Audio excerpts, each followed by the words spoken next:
Hello everyone, कैसे हैं आप लोग। तो लास्ट लेक्चर में हम लोगों ने अनसिमेट्रिकल फॉल्ट में क्या क्या पढ़ लिया था। तीन कंपोनेंट देखे थे हम लोगों ने, positive, negative and zero sequence. और हम लोगों ने डेल ऑपरेटर भी देख लिया था और उसका कॉन्सेप्ट भी देखा था।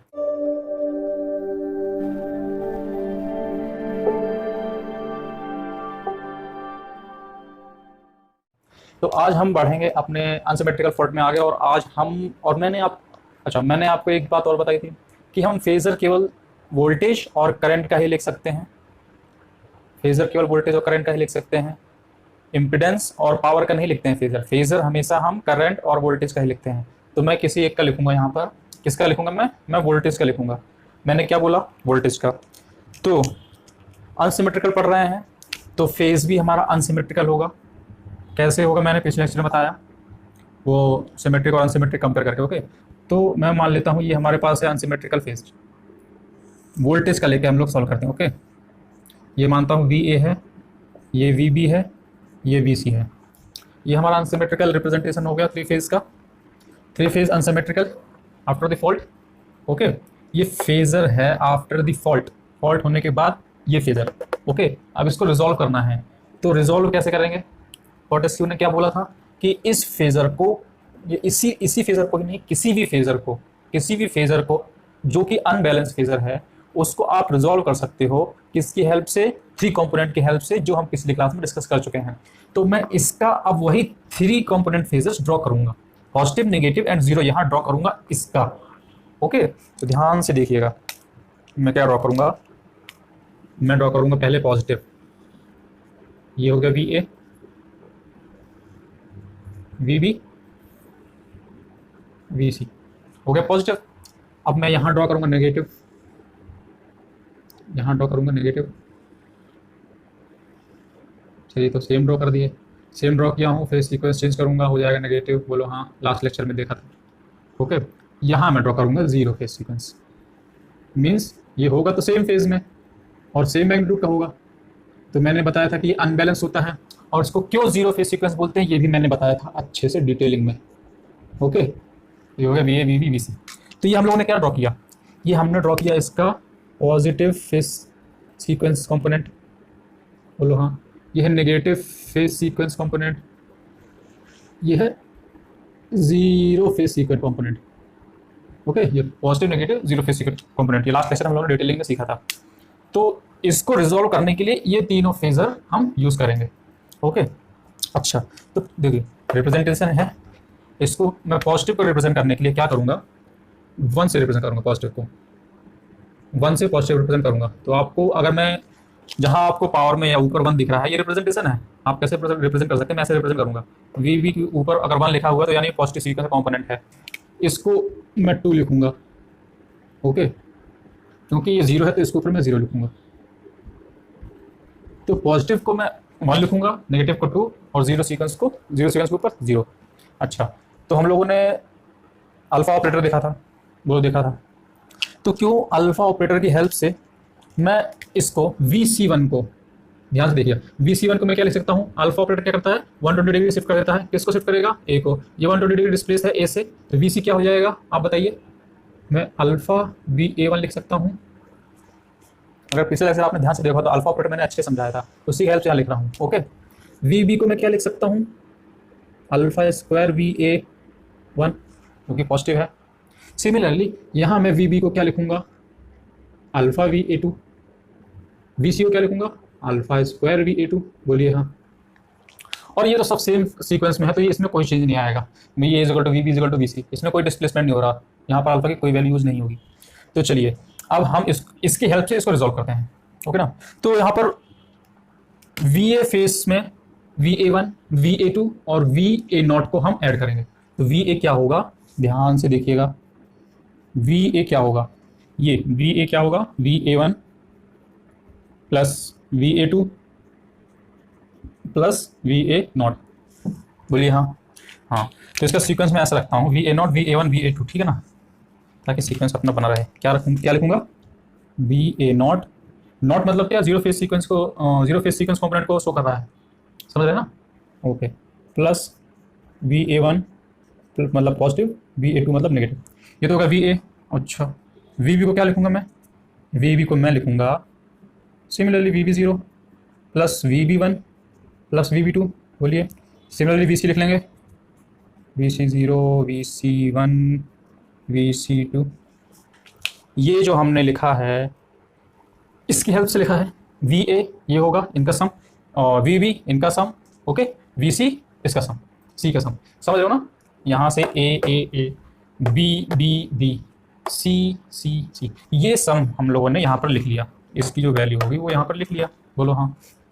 अब हम यहाँ पर यूज़ करेंगे अल्फा ऑपरेटर का यूज़, यानी ये वैल्यू लिखेंगे ताकि हमको रिलेशन मिल जाए किसी एक कंपोनेंट के बीच में, यानी या तो ए के बीच में रिलेशन मिल जाए, यानी कि हमको जो हमारा जो फेज सीक्वेंस कंपोनेंट है उसके बीच में और जो हमारा फेजर है वोल्टेज का उसके बीच में हमको रिलेशन मिल जाए। बोलो हाँ। हाँ, तो कैसे मिलेगा देखना, इसको मैं ये लिख सकता हूँ क्या, वी ए नॉट तो वी ए नॉट ही रहेगा, कोई फर्क नहीं पड़ने वाला। वी ए वन रहेगा, ओके, वी ए टू रहेगा, तो रेफरेंस में ए को लेके लिख रहा हूँ, ओके। वी बी नॉट क्या होगा, वी ए नॉट, क्योंकि दोनों सेम फेज में है, मैग्नीट्यूड भी सेम है, तो मैं वी बी नॉट को वी ए नॉट लिख सकता हूँ। बोलो हाँ, ओके।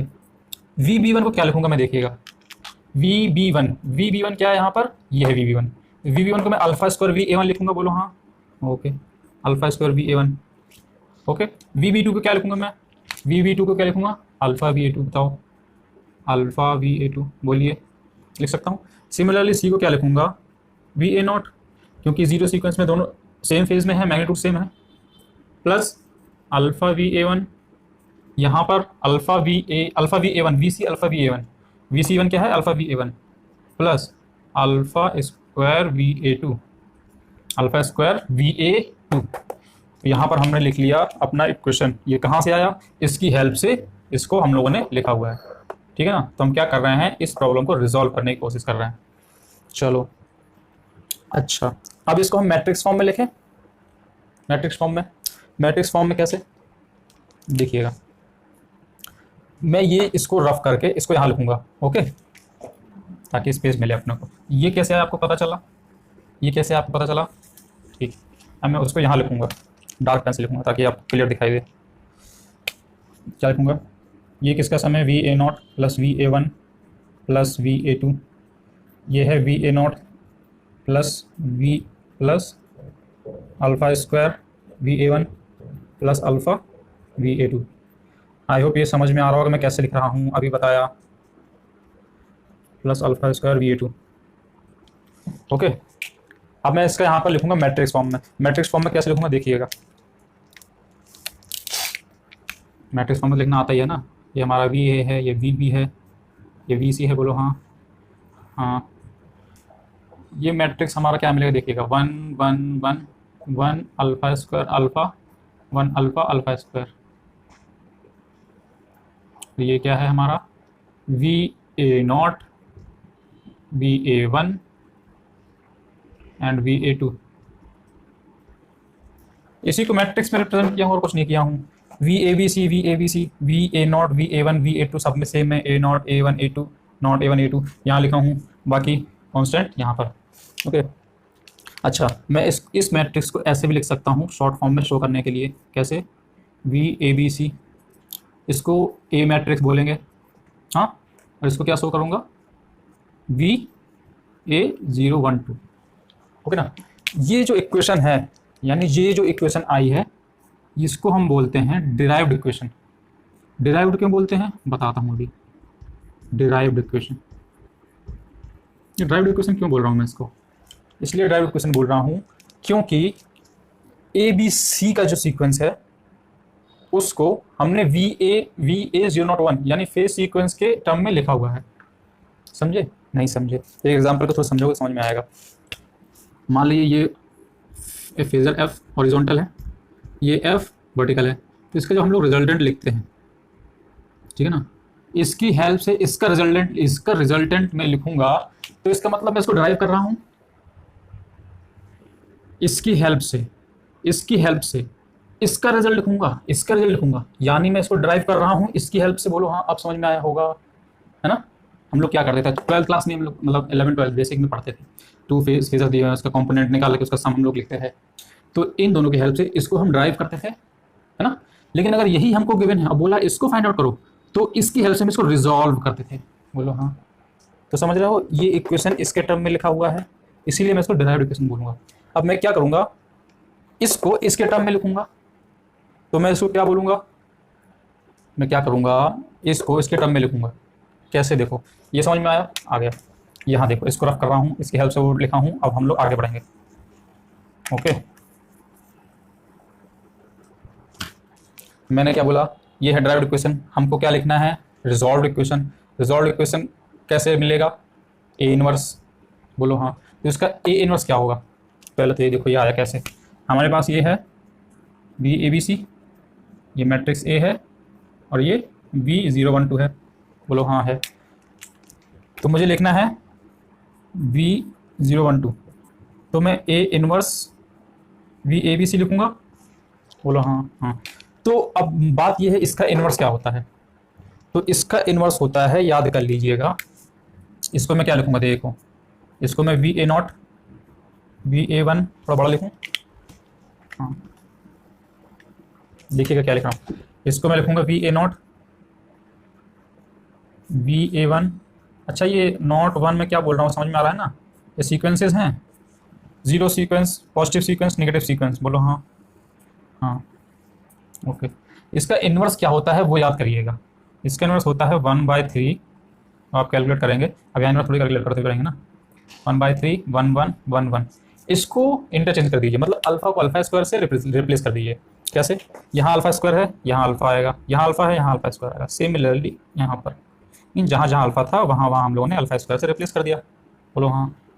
ओके, और यहाँ पर क्या होगा, VA VB VC। तो ये आया हमारा क्या, ये है हमारी